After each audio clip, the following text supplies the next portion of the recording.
নমস্কার বন্ধুরা, আপনাদেরকে স্বাগত জানাই গল্পের আসরে। আশা করি আপনারা খুব ভালো আছেন। আজকে আমাদের নিবেদন লেখক সুকান্ত দাসের কলমে গোয়েন্দা অজিতেশ বক্সি সিরিজের একটি রোমহর্ষক থ্রিলার সাসপেন্স গল্প লাল রঙের বিষ। আর এই রকম রহস্য রোমাঞ্চ গল্প যদি আরও শুনতে চান, কী করতে হবে মনে আছে তো? সাবস্ক্রাইব করে আমাদের পাশে থাকুন। তাহলে আর বেশি কথা না বলে শুরু করি আজকের গল্প। আশা করি আপনাদের খুব ভালো লাগবে। অজিতেশ একভাবে সামনের চেয়ারে বসে থাকা দাসবাবুর দিকে তাকিয়ে থাকতে থাকতে যেন নিজের মনেই কথাটা বলে উঠল। ভদ্রলোকের কবে যাওয়ার কথা ছিল? ওই বাড়ির লোক আমাদের যতটা জানাচ্ছেন তাতে তো গতকাল তার যাওয়ার কথা ছিল, তবে আজ এই ব্যাপারটা ঘটে যাওয়ায় বুঝতেই পারছেন। তবে তার কিন্তু এত তাড়াতাড়ি ফিরে যাওয়ার কথা ছিল না। হঠাৎ করে তিনি কাল সকালেই সিদ্ধান্ত নিয়েছিলেন সেদিন ফিরে যাবেন। মৃতদেহ এখন কোথায় রাখা আছে? আপাতত মৃতদেহ মর্গে পাঠানো হয়েছে, তবে আমার মনে হলো আপনি হয়তো মৃতদেহ একবার দেখতে চাইবেন, তাই মৃতদেহটা দেখার ব্যবস্থা করে রাখা হয়েছে। আপনি কি এখন একবার যাবেন? যাওয়া তো প্রয়োজন দাসবাবু, তবে আমার মনে হয় আমাদের প্রথমে ঘটনাস্থলটা একবার দেখে নেওয়া দরকার, তারপর না হয় মৃতদেহ দেখা যাবে। আপনি যেটা ভালো বোঝেন তাতেই হবে। তবে আসল ব্যাপারটা হলো, ঘরের মধ্যে আমরা তন্ন তন্ন করে খুঁজেও কিন্তু এমন কিছু পাইনি যাতে মৃত্যু হতে পারে। তবে দেখে মনে হচ্ছে শরীরে কোনোভাবে বিষ প্রবেশ করেছিল, আর সেই কারণে মৃত্যুটা হয়েছে। অথচ ঘরে এমন কিছু খুঁজে পাননি যাতে বিষের ছাপ অর্থাৎ থাকার কথা এমন কিছু পাওয়া যায়, তাই তো? দাসবাবু নিঃশব্দে মাথা নাড়িয়ে জানিয়ে দিলেন অজিতেশের কথা সত্যি। আমি অজিতেশের পাশে বসে এতক্ষণ গোটা ব্যাপারটা শুনছিলাম। এবার বললাম, বিষ কোথাও লেগে থাকতে পাওয়া যায়নি, তাহলে এমনও তো হতে পারে যে বিষ যাতে মেশানো ছিল সেটা কোথাও ফেলে দেওয়া হয়েছে।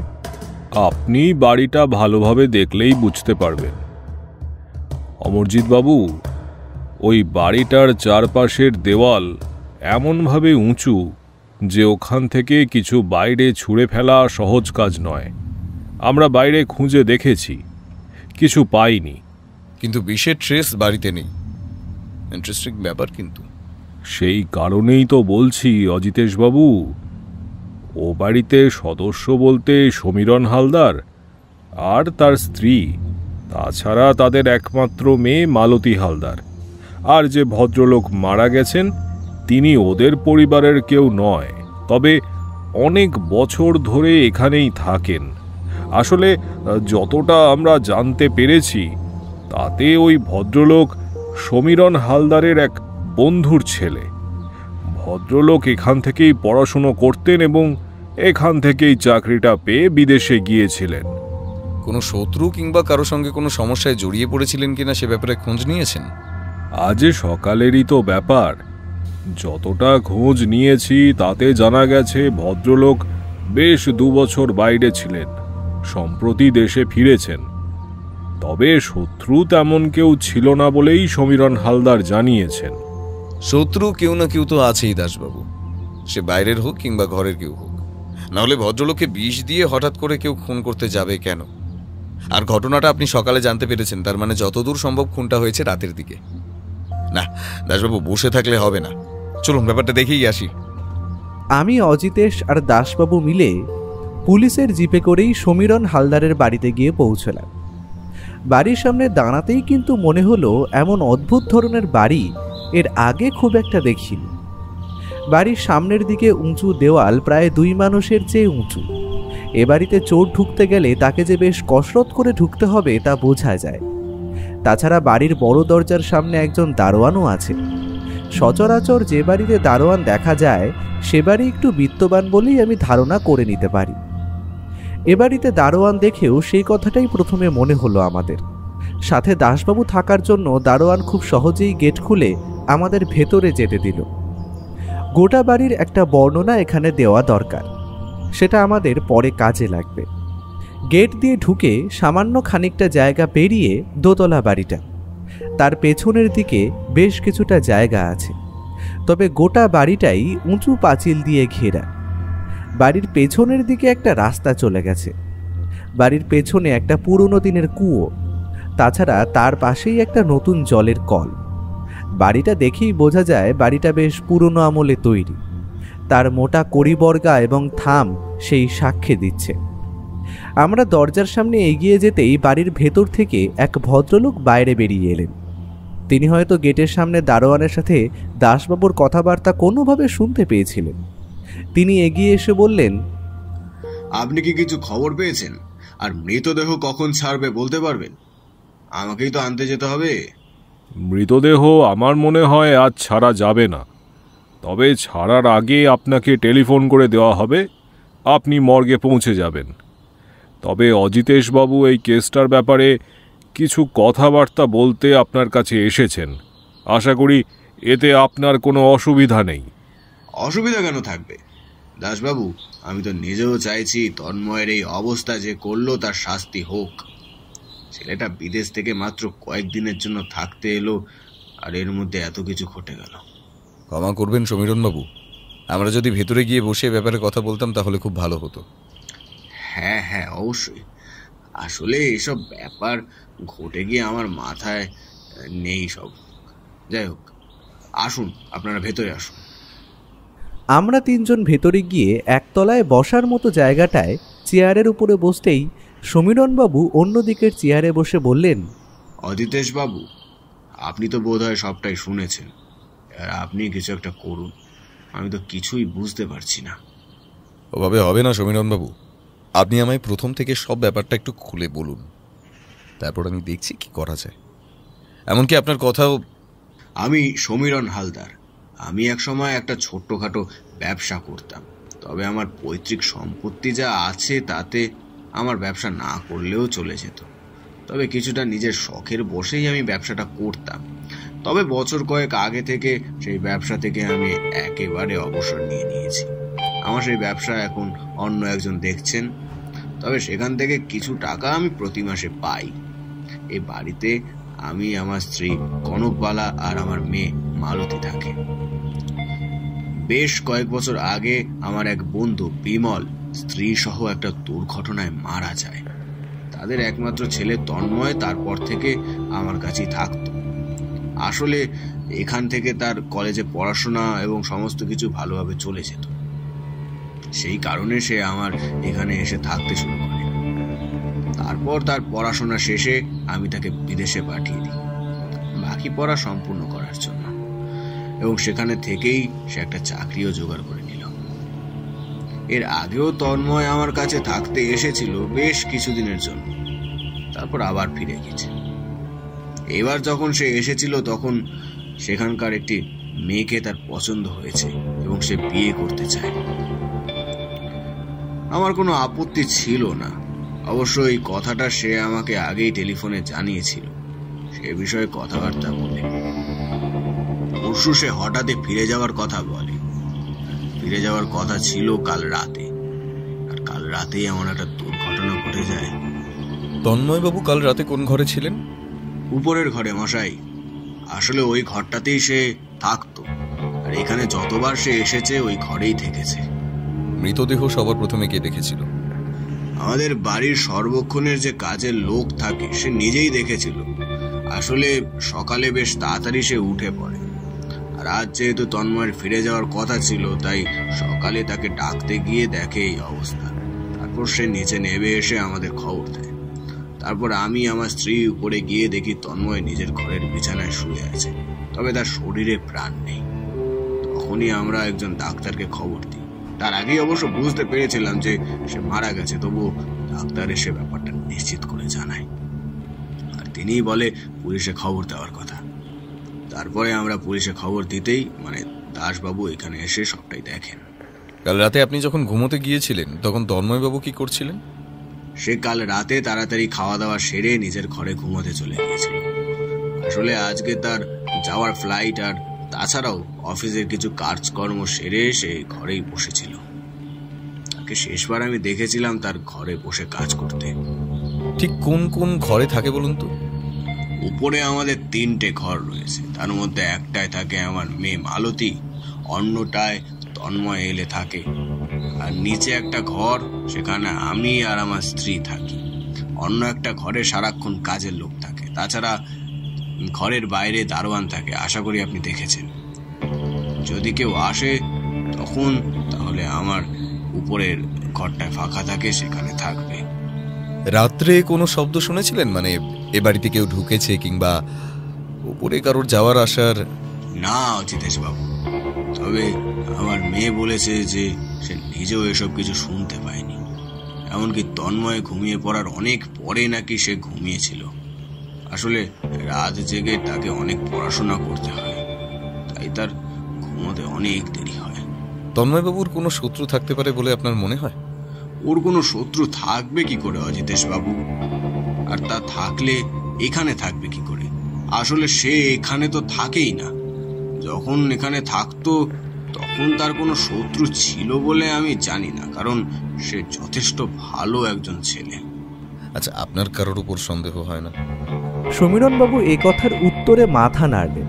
তিনি বুঝিয়ে দিলেন তার কারোর ওপর সন্দেহ হয় না।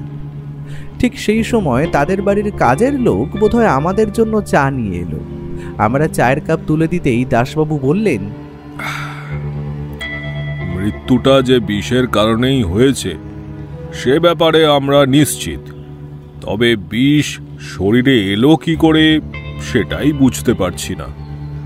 আসলে রাতের খাবার সবাই একসাথেই খেয়েছে, তাই সে খাবারে থাকলে তো সবারই অসুবিধা হওয়ার কথা।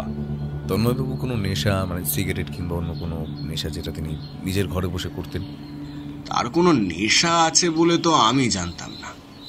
ঘরে বসে বসে সে নেশা করত তাহলে তো আমি বুঝতে পারতাম।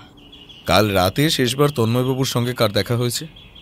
যতদূর মনে হয় আমারই, কারণ তার সাথে কথা বলে আসার পরে সে দরজা বন্ধ করে দিয়ে শুয়ে পড়েছিল। তারপর আর কেউ তার ঘরে তো যাবে না। কেউ তো গিয়েছিল সমীরণবাবু, না হলে তার কাছে বিষয়টা পৌঁছলো কি করে? আপনি কি একবার তন্ময়ের ঘরটা ঘুরে দেখতে চান অজিতেশ বাবু? অজিতেশ উঠে দাঁড়াতে দাঁড়াতে বলল, সে তো দেখতেই হবে, চলুন। আমরা চারজন মিলে দোতলায় উঠে তন্ময়বাবুর ঘরে গিয়ে পৌঁছলাম। সেই ঘরের দরজায় বন্ধই ছিল। সমীরণবাবু নিজের হাতে দরজা খুলে আমাদের ভেতরে নিয়ে গেলেন। সাজানো ছিমছাম একটা ঘর, এক পাশে বিছানা আর এক পাশে একটা চেয়ার টেবিল রাখা। তাছাড়া একটা আলমারি রয়েছে। ঘরের 2টো জানলা, ঘরের সিলিং ফ্যান, তাছাড়া আরও একটা টেবিল ফ্যানও এক পাশে রাখা রয়েছে। এই ঘরের বিছানার ওপরেই আজ সকালে তন্ময়বাবুর মৃতদেহটা পাওয়া গেছে। বিছানার দিকে অদ্ভুতভাবে তাকিয়ে রইল অজিতেশ।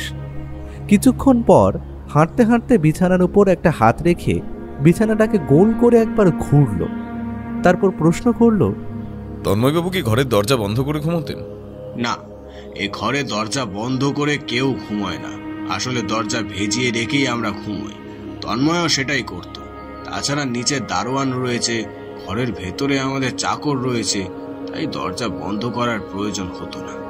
অজিতেশ ঘরের জানলাগুলো ভালো করে পরীক্ষা করল, তারপর ফিরে এসে ঘরের দরজার কাছে দাঁড়িয়ে দরজাটা একবার বন্ধ করে দিল। সামান্য কিছু সময় পরে আবার দরজাটা খুলে ফেলল। আমি বুঝতে পারলাম না অজিতেশ এই কাজটা কেন করল। তারপর ঘরের বাইরে বেরিয়ে যেতে যেতে বলল, আপনার বাড়ির বাকিদের সঙ্গে একবার কথা বলতে হবে, তবে হ্যাঁ, আমি সবার সঙ্গে আলাদা আলাদাভাবে কথা বলবো। আপনি একটা কাজ করুন, আপনার স্ত্রীকে প্রথমে এই ঘরে পাঠিয়ে দিন, আর তিনি চলে গেলে আপনার মেয়েকে ঘরে পাঠিয়ে দেবেন। আশা করি তারা সবাই বাড়িতেই আছেন। ঠিক আছে অজিতেশ বাবু। সমীরণবাবু বেরিয়ে যেতেই দাসবাবু চাপা স্বরে অজিতেশকে বললেন, কি ব্যাপার বলুন তো অজিতেশ বাবু, আমার মনে হয় আপনি কিছু সন্দেহ করছেন।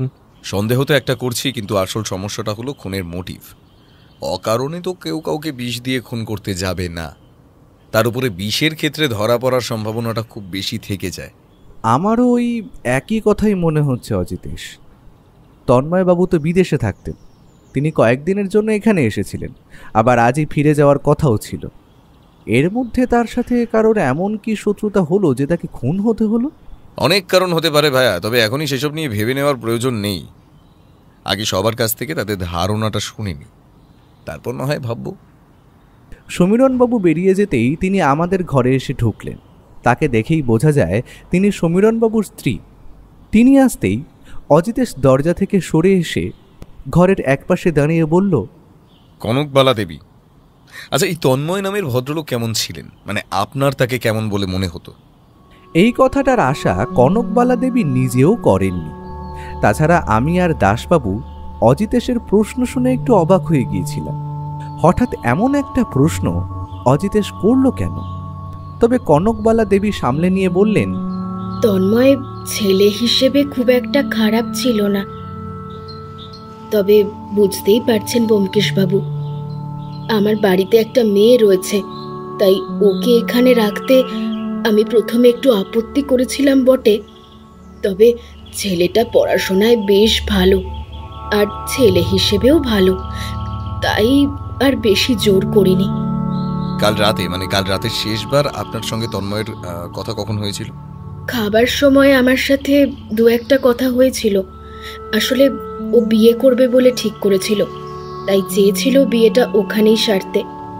তবে ফিরে এসেছিল একবার ওই নিয়ম রক্ষার খাতিরে। আচ্ছা, বিয়েতে আপনার কোনো রকম আপত্তি ছিল? আমার এতে আপত্তি করার কি আছে? সে সেখানে চাকরি পেয়েছে, সেখানেই থেকে যাবে বলে ঠিক করেছিল, আর সে সেখানে বিয়ে করবে যখন ভেবেছে তা তো ভালোই। বরং সে আমার মত চেয়েছিল, এমনকি টেলিফোনে আমার সাথে এ বিষয়ে কথাও হয়েছিল। তখন তো আমি ওকে মতও দিয়েছিলাম। তার মানে এই সমস্ত ব্যাপারে আপনি খুশি ছিলেন। আচ্ছা, কাল রাতে কি আপনি তন্ময়বাবু শুয়ে পড়ার পরে উপরে কাউকে আসতে দেখেছেন? না। আচ্ছা বেশ, তাহলে আপনি এখন আসুন আর আপনার মেয়েকে একবার এই ঘরে পাঠিয়ে দিন। আমি তার সঙ্গে এই বিষয়ে কিছু কথাবার্তা বলতে চাই।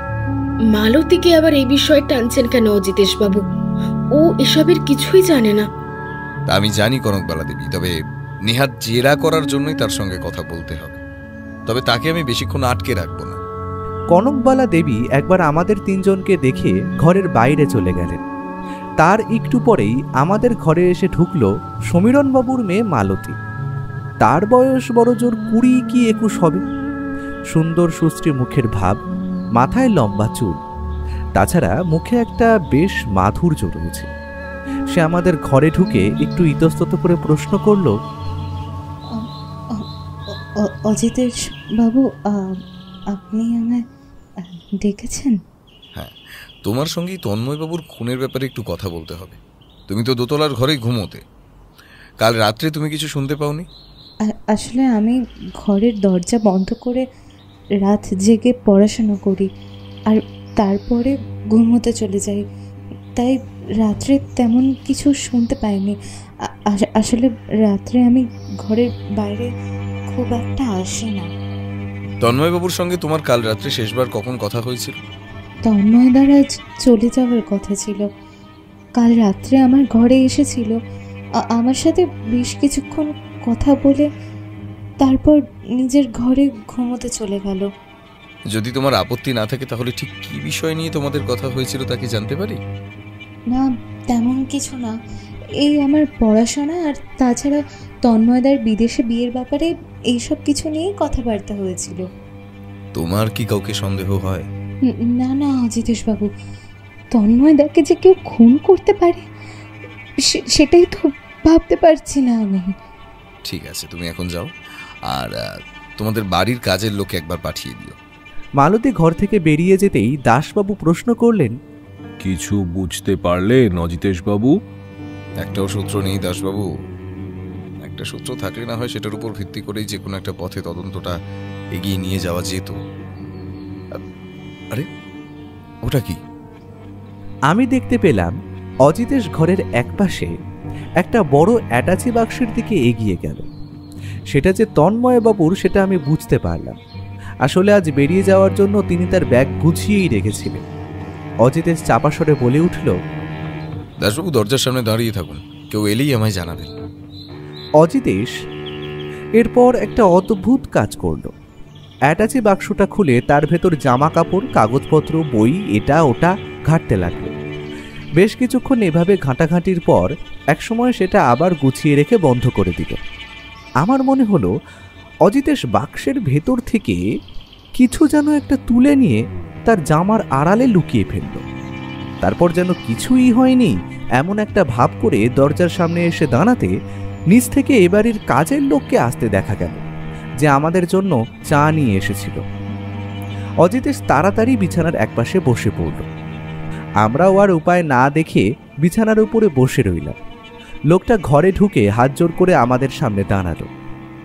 তোমার নাম কি? হরি স্যার। তুমি কতদিন ধরে বাড়িতে কাজ করছো?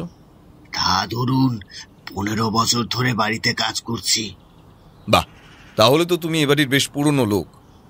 তন্ময়বাবু যখন প্রথম এই বাড়িতে থাকতে আসেন, আশা করি তখন তুমি এখানেই ছিলে? হ্যাঁ স্যার।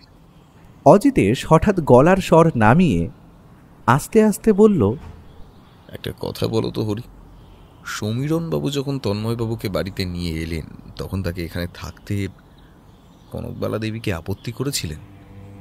এ কথায় হরি যেন সামান্য ইতস্তত বোধ করল। তাই দেখে অজিতেশ বলল, তোমার কোনো চিন্তা নেই হরি, তুমি যা বলবে সেই কথাগুলো আমাদের তিনজনের মধ্যেই থাকবে, বাইরের কেউ জানতে পারবে না তুমি আমাদের কি বলেছ। হরি এ কথা শুনে যেন সামান্য ভরসা পেল। তা তার মুখের ভাব দেখেই বোঝা যায়। তারপরে সে বলতে শুরু করলো, তন্ময়বাবু প্রথম যখন এ বাড়িতে আসেন তখন বড় দিদিমণি একটু রাগ করেছিলেন। তবে তন্ময়বাবু আসলে খুব ভালো মানুষ ছিল স্যার। সে নিজের ঘরে বসে পড়াশোনা করত, কলেজ যেত ব্যাস, আর খাওয়ার সময় বাইরে আসতো। এসব ছাড়া সে বাইরে কোথাও যেত না, বাড়ির কারোর সাথে বেশি কথা বলতো না, এমনকি বাড়ির বাইরে পর্যন্ত বের হতো না। ছোট মুখে বড় কথা, কিন্তু তন্ময়বাবু যেন সত্যি মাটির মানুষ ছিল স্যার। কে যে তার এত বড় ক্ষতি করলো স্যার। হরির মুখে একটা স্পষ্ট দুঃখের ছাপ পাওয়া গেল। অজিতেশের সাথে অনেক কেসে তার পাশে থেকে মানুষের জবানবন্দি নেওয়ার কাজটা আমি দেখেছি, তাই বুঝতে পারলাম হরি যে কথাগুলো বলছে সেগুলো মিথ্যে নয়। এমনকি তন্ময়বাবুর মৃত্যুতে সে যে নিজেও সামান্য দুঃখ পেয়েছে সেটা তার মুখের ভাবেই বোঝা গেল। অজিতেশ কিন্তু সে ব্যাপারে তেমন গুরুত্ব দিল না। তার বদলে প্রশ্ন করল, হরি, তুমি তো এই বাড়িতে সারাক্ষণ থাকো, আশা করি বাড়ির সবাই ঘুমিয়ে পড়ার পরে তুমি ঘুমোতে যাও। কাল যখন তুমি ঘুমোতে গেছিলে তখন উপরের ঘরে তন্ময়বাবুর ঘরে কি আলো জ্বলতে দেখেছিলে? হ্যাঁ স্যার, আপনি ঠিকই বলেছেন। সবার খাওয়া দাওয়া হয়ে গেলে তারপর আমি নিজে খাওয়া দাওয়া সেরে বাসনপত্র গুছিয়ে রেখে নিজের ঘরে ঘুমোতে যাই। কাল যখন ঘুমোতে যাচ্ছিলাম তখন দেখছি নিচে বড় দিদিমণি আর বড় দাদা বাবুর ঘরের আলো বন্ধ, উপরে তন্ময় দাদুর ঘরের মধ্যে আলো জ্বলছে। শুধু একটা ঘরের আলোই জ্বলছিল, আর অন্য কোনো ঘরের আলো জ্বলছিল না? না স্যার। রাতে তুমি কোনো শব্দ শুনতে পেয়েছিলে, ধরো দরজা বন্ধ করার শব্দ কিংবা অন্য কোনো শব্দ? হরি যেন খুব মন দিয়ে কিছু ভাবার চেষ্টা করল। তারপর বলল, ঠিক মনে নেই স্যার, তবে আমি যখন আমার ঘরে গিয়ে শুতে যাচ্ছি তখন মনে হলো একটা দরজার শব্দ আমি পেয়েছিলাম। তবে সেটা দরজা খোলার না দরজা বন্ধ করার তা বুঝতে পারিনি। হরির কথায় অজিতেশের মুখে একটা আশার আলো ফুটে উঠল।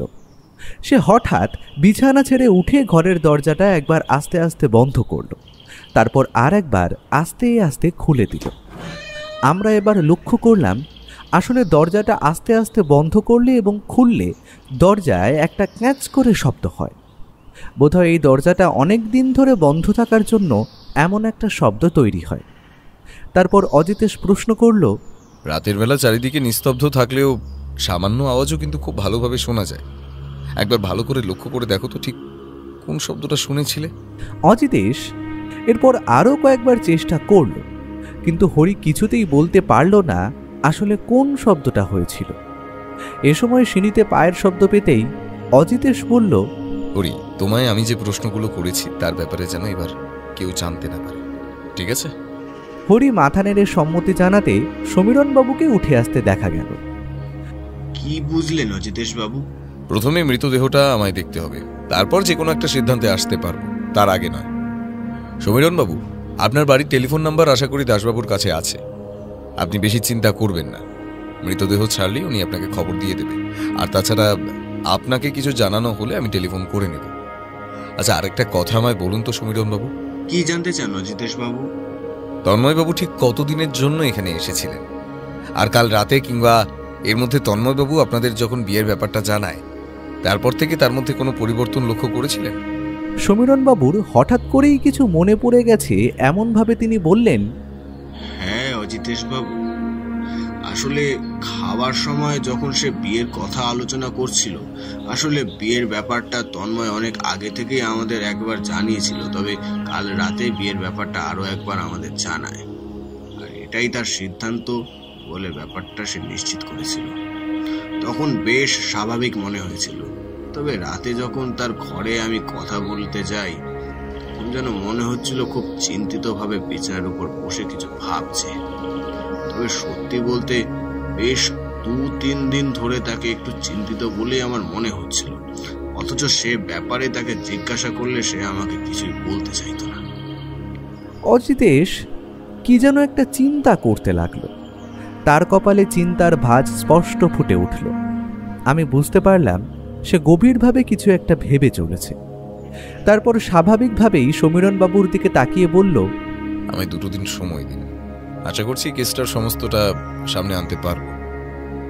একটু অপেক্ষা করুন সমীরণবাবু, তবে কথা দিচ্ছি তন্ময়বাবুর খুনিকে আমি ধরিয়ে দেব। সমীরণবাবু যে চোখে অজিতেশের দিকে তাকালো, তাকে বোধহয় কৃতজ্ঞতায় পরিপূর্ণ চোখ বলা যায়। এরপর আমি, অজিতেশ আর দাসবাবু সমীরণবাবুর বাড়ি থেকে বাইরে বেরিয়ে এলাম। আমরা হেঁটে জিপের কাছে চলে এসেছি। এমন সময় অজিতেশ বলল, একটু দাঁড়াও তো, আমি দারোয়ানের সঙ্গে 2-1 কথা বলে আসছি।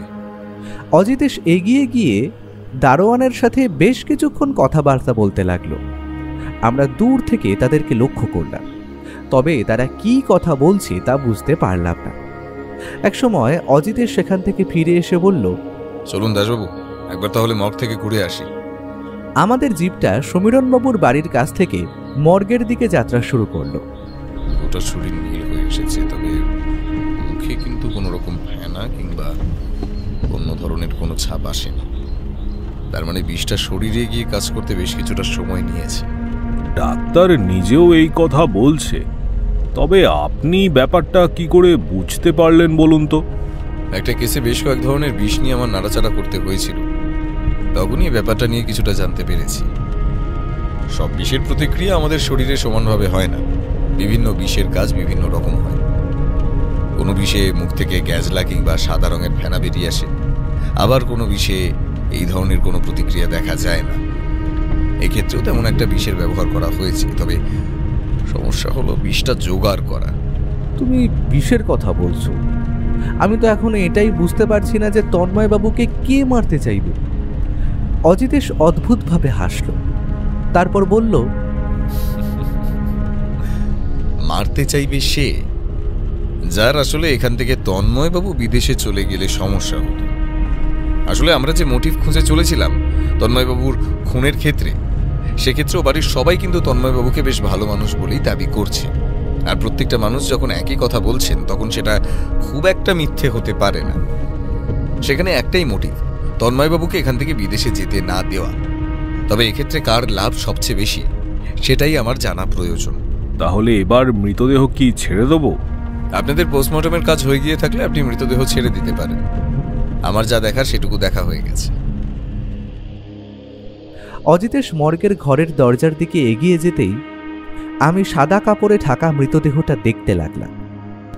একটা শান্তশিষ্ট মুখ ভদ্রলোকের। তিনি বোধহয় চশমা পরতেন।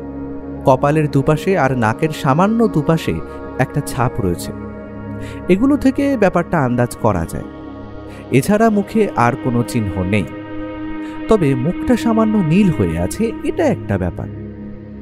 আমি আর বেশিক্ষণ দাঁড়ালাম না, মর্গ থেকে বেরিয়ে এলাম। অজিতেশের সাথে দাসবাবু জিপে করেই আমাদের বাড়ি পর্যন্ত পৌঁছে দিলেন। তারপর যাওয়ার সময় বললেন, কিছু জানতে পারলে আমায় অবশ্যই জানাবেন অজিতেশবাবু, আমি কিন্তু অপেক্ষায় থাকব। আর আমি এক্ষুনি ফিরে গিয়ে মৃতদেহ ছেড়ে দেওয়ার ব্যবস্থা করছি। সারাদিন ধরে বেশ ধকল গেল। এরপর আমরা বাড়ি ফিরলাম তাই বাড়ি ফিরে প্রথমে স্নান সেরে নিয়ে খাবার টেবিলে বসে খাবার খেতে খেতেই অজিতেশকে প্রশ্ন করলাম, তা অজিতেশ, কেসটাই কি বুঝছো? একটা কথা কিন্তু স্পষ্ট নয় ভাইয়া, তন্ময়বাবুকে বাইরের কেউ খুন করতে আসেননি। কারণ ওই বাড়ির উঁচু পাঁচিল আর ওই দারোয়ানকে পেরিয়ে এই বাড়িতে ঢুকে একটা মানুষকে বিষ খাইয়ে দিয়ে আবার বাড়ি থেকে বেরিয়ে যাওয়া সহজ কাজ নয়। তাছাড়া তন্ময়বাবু কোনো নেশা করতেন না, এমনকি বাইরের কোনো খাবার যে তিনি ঘরে এনে খেয়েছেন তেমনটাও নয়। তাহলে বাইরের কোনো শত্রুর ব্যাপারটা আমরা বাদ দিয়ে রাখতে পারি। তাহলে তুমি বলতে চাইছো ওই বাড়ির 3 জনের মধ্যেই কেউ খুনটা করেছে? অবশ্যই, কারণ ওই 3 জনেরই যথেষ্ট মোটিভ রয়েছে। তবে মেয়েটির কোনো মোটিভ আছে কিনা সে ব্যাপারে আমি এখনো স্পষ্ট কোনো ধারণা করতে পারছি না। কিন্তু সমীরণ বাবুর কি মোটিভ থাকতে পারে? অমরজিৎ, তুমি সমস্তটাই দেখো, সমস্তটাই বোঝো, কিন্তু খুব ভালোভাবে ব্যাপারটা ভেবে দেখো না। যদি সেটা করতে তাহলে তুমি নিজেই এই ব্যাপারটা বুঝতে পেরে যেতে। আসলে ও বাড়িতে সমীরণ বাবু এমনকি কনকবালা দেবী দুজনেরই দুটো শক্ত মোটিভ রয়েছে। একমাত্র মালতীর কোনো মোটিভ নেই, আর বাকি রইল বাড়ির চাকর আর দারোয়ান। তারা অন্তত তন্ময়বাবুকে খুন করতে যাবেন না, অন্তত তাদের সঙ্গে কথা বলে কিংবা দেখে এটা মনে হয়নি। আচ্ছা অজিতেশ, সমীরণ বাবু তো নিজেই তন্ময়বাবুকে বাড়িতে এনে রেখেছিলেন, তাহলে তিনি ওকে খুন করতে যাবেন কেন? তবে হ্যাঁ, কনকবালা দেবী যে তন্ময়বাবুকে খুব একটা ভালোবাসতেন না তা তো বোঝাই গেল। তবে এখানে আর একটা সমস্যা আছে। তন্ময়বাবু বাড়ি ছেড়ে চলে যাচ্ছিলেন, তাহলে তাকে খুন করার প্রয়োজন কি পড়বে তার? অজিতেশ এ কথার উত্তর দিল না। তার বদলে মজা করে কৃষ্ণা কুমারীর দিকে তাকিয়ে বলল, আচ্ছা অর্ধাঙ্গিনী, বলো তো, তোমার খুব কাছের কোনো প্রিয় একটা জিনিস যদি তোমার থেকে দূরে চলে যায়, কিংবা মনে করো দূরে চলে যাচ্ছে, এবার ভেবে বলো তো তখন কি করবে? সেটা যাতে আমার থেকে দূরে না যায় বা কেউ নিয়ে যেতে না পারে তার ব্যবস্থা করব। আর যদি দেখো তারপরেও সেটা থাকতে চাইছে না, তখন কি করবে? যে কোনো মূল্যে তাকে তোমার কাছে রাখার চেষ্টা করবে। কৃষ্ণা কুমারী মাথা নাড়ালো, আর তখনই আমি বুঝতে পারলাম আসলে অজিতেশ ঠিক কোন দিকে ইঙ্গিত করতে চাইছে। এই দিকটা তো আমি ভেবে দেখিনি। এদিক দিয়ে ভাবতে গেলে দুজনেরই একটা করে শক্ত মোটিভ রয়েছে। না, কেসটা যতটা সহজ বলে মনে হয়েছিল ততটা সহজ নয়। তবে একটা ব্যাপারে নিশ্চিন্ত হওয়া গেল যে তন্ময়বাবুর শত্রু বাইরের কেউ নয়। খাওয়া দাওয়ার পরে অজিতেশের ঘরে যেতে দেখলাম সে বিছানার ওপর একটা ডায়েরি নিয়ে শুয়ে পড়েছে। আমি তা দেখে প্রশ্ন করলাম, আচ্ছা অজিতেশ, তুমি তখন তন্ময়বাবুর ব্যাগ থেকে কি বার করে আনলে বলো তো? অজিতেশ আমার দিকে না তাকিয়েই একটা আঙুল মুখের ওপর রেখে আমায় চুপ করতে বলল। আমি বুঝতে পারলাম অজিতেশ মন দিয়ে ডায়েরিটা পড়ে চলেছে, তাই আমার তাকে আর বিরক্ত করতে ইচ্ছে হলো না। আমি নিজের ঘরে চলে গেলাম। বেশ একটু ঘুমও এসেছিল, তাই এ সময় ঘুমটা নষ্ট করতে আর ইচ্ছে হলো না। ঘুমটা ভাঙল একেবারে সন্ধ্যের পরে। তখন অজিতেশের ঘরে এসে দেখি সে আর নিজের টেবিলের উপর বসে নিজের ডায়েরিতে কি যেন লিখছে। আমি ঘরে ঢুকতে ঢুকতেই বললাম, তা অজিতেশ, কিছু পেলে? কোন ব্যাপারে বলো তো? আরে তন্ময়বাবুর খুনের ব্যাপারে। অজিতেশ যেন আকাশ থেকে পড়ল, এমনভাবে বলল। ও আচ্ছা, তন্ময়বাবুর খুনের ব্যাপারটা, তাই না? ওটা তো একরকম হয়ে এসেছে, তবে এখন সেই জিনিসটা খুঁজে বার করা দরকার যেটার সঙ্গে বিষ মেশানো হয়েছিল। আমি অবাক হয়ে বললাম, খুনটা কে করলো সেটা কি জানতে পেরেছো? বিছানার পাশে রাখা ডায়েরি তুলে নিয়ে শেষের দিক থেকে 5 নম্বর পাতাটা পড়ো, তাহলেই বুঝতে পারবে। আমি অজিতেশের কথা মতো ডায়েরিটা তুলে নিয়ে দেখলাম শেষের দিকে বেশ কয়েকটা খাতায় পাতা পেরিয়ে মাত্র 2 দিন আগের একটা তারিখের দিকে চোখ পড়ল। আসলে যেদিন তন্ময়বাবু মারা গিয়েছিলেন এটা তার আগের দিনের। অজিতেশের হিসেব মতো 5 নম্বর পাতায় এসে পড়তে পড়তেই আমার মাথাটা কেমন ঘুরে উঠল। এমন একটা ব্যাপার যে হতে পারে তা আমি ভাবতেই পারিনি। আমি যা পড়ে চলেছি তার সব কি সত্যি? আমি অদ্ভুতভাবে অজিতেশের দিকে তাকিয়ে বললাম, অজিতেশ? হ্যাঁ বন্ধু, তুমি যেটা ভাবছো সেটাই। ডায়েরিটা আমি ঠিক এই কারণেই নিয়ে এসেছিলাম। আমার মনে হয়েছিল ডায়েরি থেকে আমি কিছু একটা পেলেও পেতে পারি। আসলে সেদিন হয়তো তুমি খেয়াল করোনি, আমিও বাড়ি থেকে বেরিয়ে আসার সময় সমীরণ বাবুকে শেষ কোন প্রশ্নটা করেছিলাম। ডায়েরির পাতার লেখাগুলো পড়ার পর থেকে আমার মাথার ভেতর এমনিতেই সব এলোমেলো হয়ে যাচ্ছিল। তাই সেদিন অজিতের সমীরণবাবুকে শেষ কোন প্রশ্নটা করেছিল আমার ঠিক মনে এলো না। তাই বললাম, কোন প্রশ্নটা করেছিলে তুমি? আমি সমীরণবাবুকে প্রশ্ন করেছিলাম তিনি এর মধ্যে তন্ময়বাবুকে বেশ চিন্তিত দেখেছিলেন কিনা, আর তিনি আমায় উত্তর দিয়েছিলেন গত 2-3 দিন ধরে তাকে বেশ চিন্তিত বলে মনে হয়েছিল। এবার তুমি বুঝতে পারছো তো, ডায়েরির পাতায় ঠিক 5 দিন আগে এই ব্যাপারগুলো লেখা, আর তার সঙ্গে তন্ময়বাবুর চিন্তার ব্যাপারটার যোগ কোথায়? এবার তুমি যদি 4 থেকে 1 নম্বর পাতা পর্যন্ত পড়ো, তাহলেই বুঝতে পারবে আসলে আমি কি বলতে চাইছি। আমি অজিতেশের কথা মতো বাকি ডায়েরির পাতাগুলো পড়ে ফেলতেই চমকে উঠলাম। এই ডায়েরিটাই সমস্ত কিছু প্রমাণ করে দিচ্ছে, আর তাছাড়া এটাও প্রমাণ করে দিচ্ছে যে তন্ময়বাবু বুঝতে পেরেছিলেন তার আশেপাশে একটা বিপদের কালো মেঘ ঘনিয়ে আসছে। তাই বোধহয় তিনি খুব তাড়াতাড়ি ফিরে যাওয়ার সিদ্ধান্তটা নিয়ে নিয়েছিলেন। আমি অজিতেশের দিকে তাকিয়ে বললাম, তাহলে এই ডায়েরিটার উপর ভিত্তি করেই তো অপরাধীকে ধরে ফেলা যায়? সেটা সম্ভব হবে না। এই ডায়েরিটা থেকে মাত্র অনুমান করা যায় যে খুনি কে।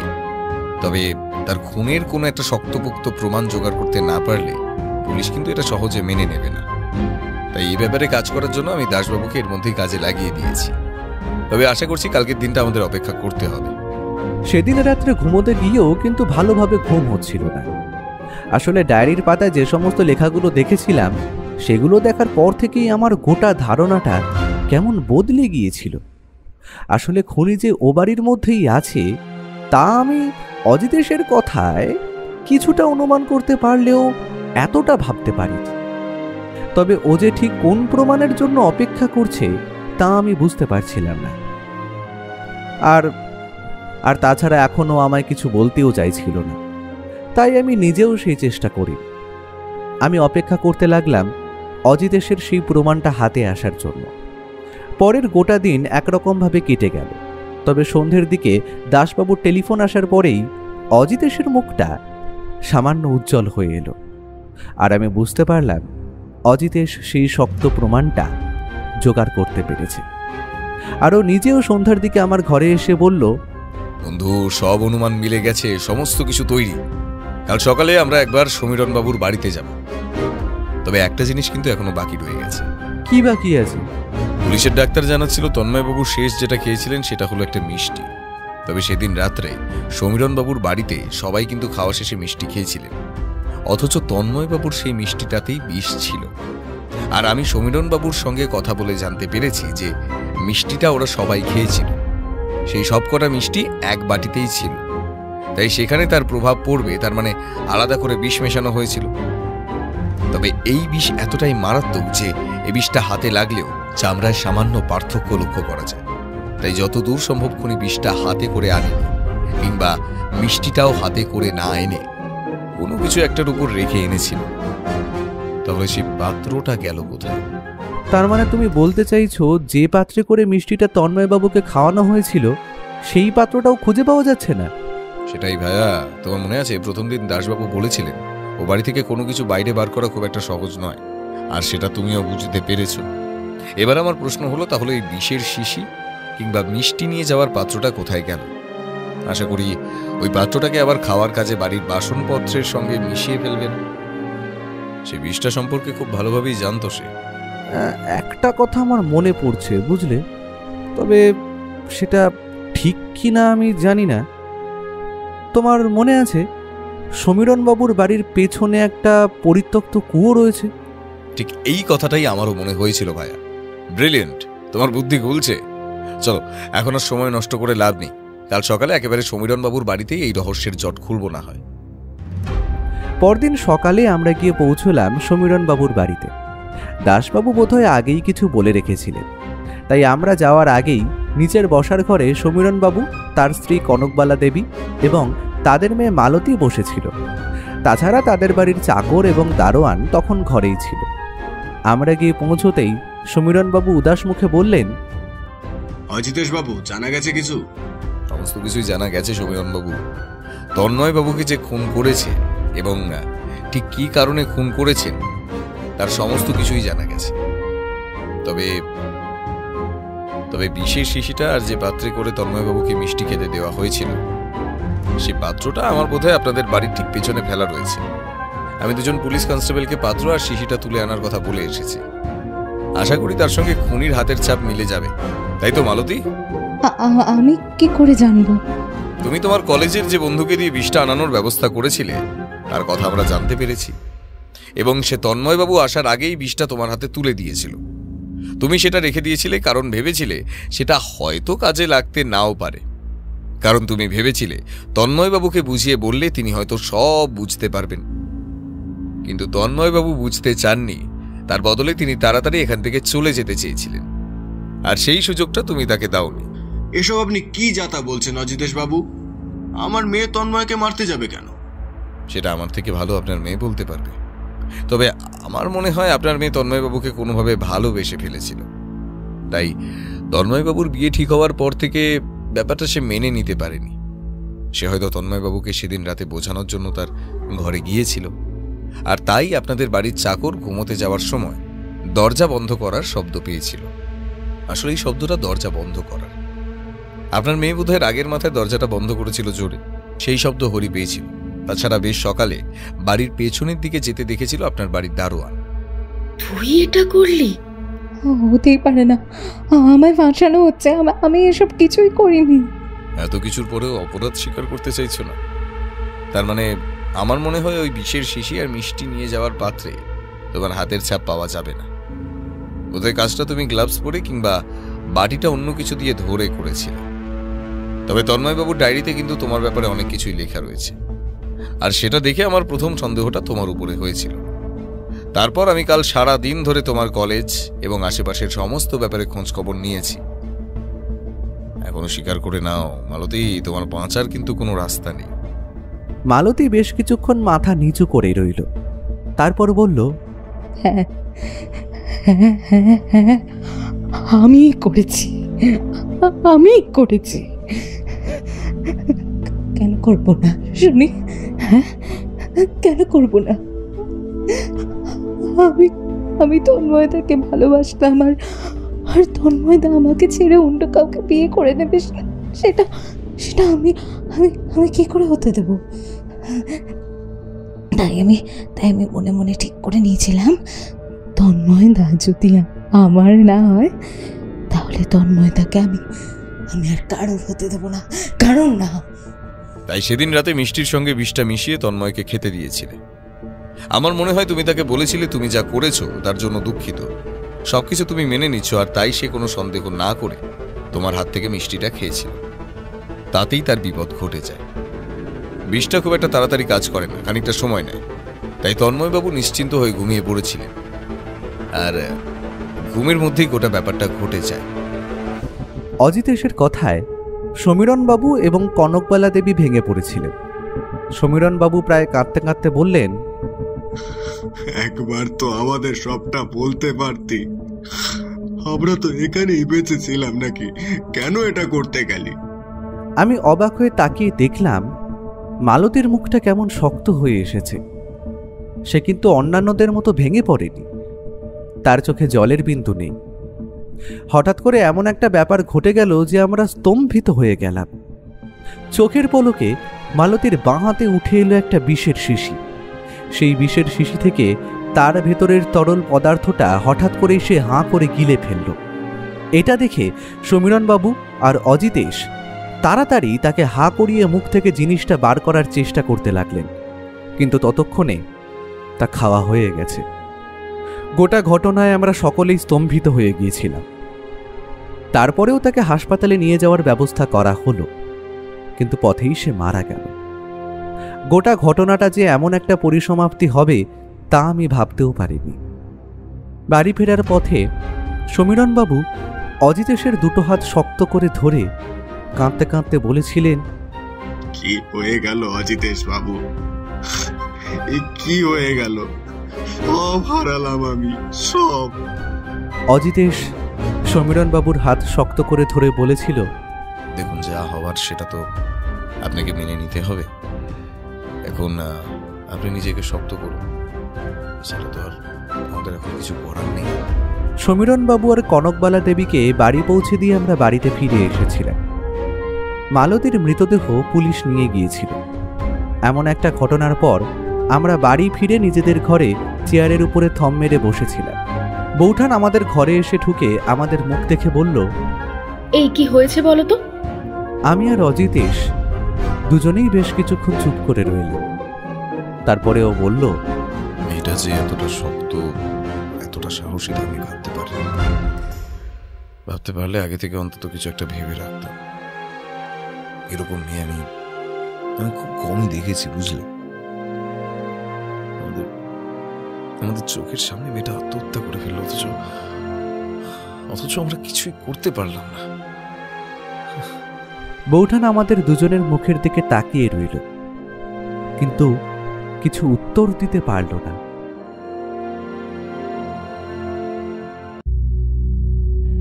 আপনারা এতক্ষণ শুনছিলেন লেখক সুকান্ত দাশের কলমে গোয়েন্দা অজিতেশ বক্সী সিরিজের একটি রোমহর্ষক থ্রিলার সাসপেন্স গল্প লাল রঙের বিষ।